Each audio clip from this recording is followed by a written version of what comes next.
All right, welcome to another exciting episode here of AP Chemistry at Spain Park. Today is Thursday, February the 13th, the day before Valentine's Day. Mr. Hobbs, you got to remember that tomorrow is Valentine's Day. And we are talking about the kinetics of the persulfate iodide kinetics clock reaction. To get the kinetics of that, we want to get the rate law of that. So today, we're going to go through the calculations on how we get that. All right, so we had the two reactions. The reaction that we're really concerned with is S2O8, the persulfate ion. It reacted with two I minuses. It was potassium iodide. And it went to two SO42 minuses and some iodine. Now we added some starch into here, okay, because the starch and the iodine will form a blue complex. But, so this was my reactant A, this was my reactant D. Now they were both 0.2 molar. Now I never gave you that information. That really should be in your data table somewhere, but we need to have that for our calculations that we're going to do. That was our initial concentration, was 0.2 molar. Now, unrelated to those, we had a reactant C, which was the thiosulfate ion. That's my reactant C. And it was waiting for the I2. And actually, to balance it, there was a 2 here, and it was aqueous and aqueous.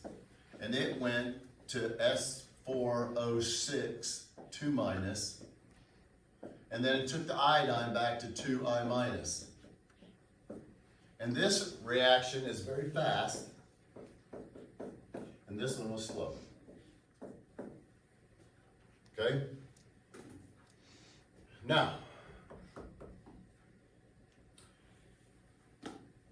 this did not react with either one of these two.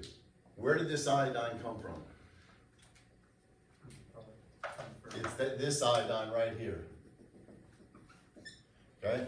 That's the iodine that it's reacting with. So, as long as this is present, it gobbled up the iodine as soon as it was made. It's a fast reaction, faster than it could combine with the starch. And so as a result, no blue color formed as long as there's some of this present. Now the concentration of this one was 0.010 molar. And we use the exact same amount of this one every time. Now our goal, and the way we're going to calculate the rate, we're going to measure the rate of disappearance. The rate is going to be the change in the concentration of the S2O8 2 minus over the change in time. That's how we're going to measure the rate of our reaction. How did the S2O8 concentration change over time? We had to have some way of measuring that. Okay? This is going to be the key. This is my limiting reactant right here. How much of this did we use every time? 5 milliliters, right? Now, so 5 milliliters. So that's how many liters? 5 milliliters, how many liters? 0.005, but we didn't measure just 5, right? We measured 5.0 milliliters. So that's liters of S2O3 2 minus. And how do I find out how many moles that is? How do you go from liters to moles? Use the molarity, so times 0.010 moles over 1 liter. Blue pen's not worth anything to me.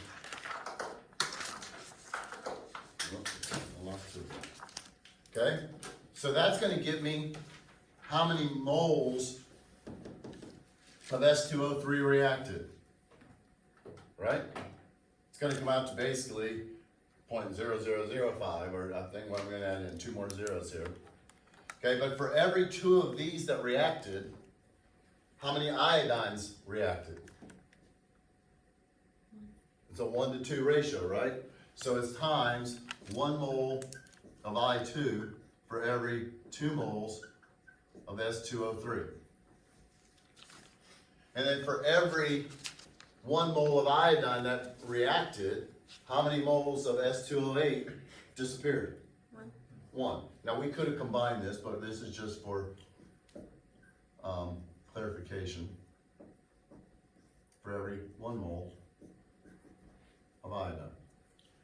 So in essence then, we can figure out, by doing just basic stoichiometry, we're figuring out how many moles of S2O8 reacted before it turned blue. Because as soon as it turned blue, that means all the iodine that got made started reacting with a starch instead of this. So when we do all of this out, what does this come out to? Somebody on a calculator. 0.4 zeros and then 25. Moles of S2O8 2 minus consumed. Okay? Are y'all with me so far? We're just trying to explain how we're measuring the rate. But this is, so that's how many moles got consumed. But what's my change in concentration going to be? Well, this is how many moles of S2O8 got consumed, but what was the concentration? What volume was this in when it was reacting? What was the total volume of our solution every time? When we mixed everything together, how much of A did we always have? How much of D did we always have? How much of C did we always have? 25. We had 10, 10, and 5, right? Every time, even when we diluted it to 10. 10, 10, so it was always in 25 milliliters. So my change in the concentration, my change in the S2O8 2 minus concentration is equal to 2.5 times 10 to the minus 1, 2, 3, 4, 5.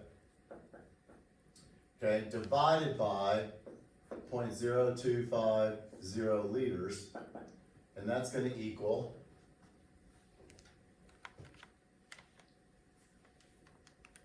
this is my concentration. I'm getting the change in concentration, not just the change in moles. Since it was always in 25 milliliters. Equals 0.001. 0.0010 molar. That's my change in the S2O8 every time. Because every time we used 5 milliliters of S2O3, it was always the limiting reactant. So that much, that's the change in S2O8 in all 7 trials. Because we used the exact same amount every time. Even when we diluted this down to just 4 milliliters and then diluted it to the 10, this was still excess compared to this. Okay? So that much reactant, not very much. It was a slow reaction. So when I'm going to calculate my delta rate, my rate, it's going to equal my change in the S2O8 2 minus over the change in time. So that means it's always going to be 0.0010 molar over delta T. That's always going to be my rate. So we're going to calculate the rate 7 times. All right? Now, you're only going to have to write this down. This is actually, when you look at your conclusions and your calculations, this is actually going to be part 2, number 2. All right? So when you go and do have to do the calculations for number 2 here, then you're just going to write this out one time. I would write the equation. I would write all of this as the heading for number 2. And then the ultimate is you're going to do this 7 times calculation. And the only thing that's going to change is your time. You're going to put your individual times in there to get your rate. Okay? Now, I can't take a picture of this. I need my averages. 22.71, 28.42, 42.51, 60.9,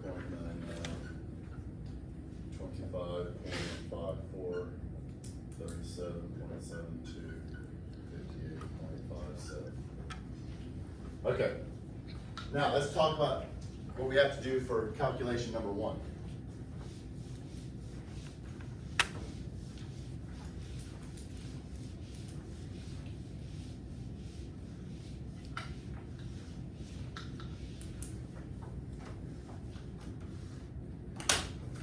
Our goal is to fill in this table. Okay? We're gonna fill in this table. What we just talked about is gonna get you the rate that you're gonna be able to put in right here. Okay? Once you divide your 0.0010 divided by the time, you're gonna get the rate for these 7 experiments. The change in the concentration, the rate of disappearance of the S2 per second. The change is always 0.0010 moles. But we need the initial concentration of this. Well, we started with 0.2. But what didn't react as 0.2 is 0.2 when it was just pure. But when you mixed them all together, what happened to them? Did the concentration stay the same? Went from 10 milliliters to how many? Say it again. 25. So it diluted, okay? This is the initial concentration once it all mixed together, because it wasn't still 0.2 molar once we mixed it. So the first thing we have to do is get, what is my diluted concentrations? So who remembers, what's the equation? So this is for number 1, okay? The diluted concentrations.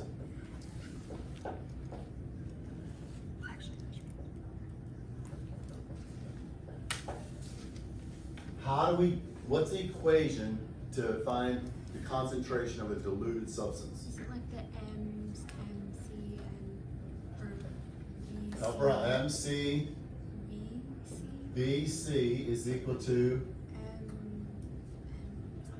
MD? Is it MD? D for dilute, concentrated versus dilute. MD times VD, the volume of the dilute. Well, the 0.2 is the molarity of the concentrated. What volume in trial 1, what the molarity, so let's just say of the S208, you're gonna have to do this for both of them.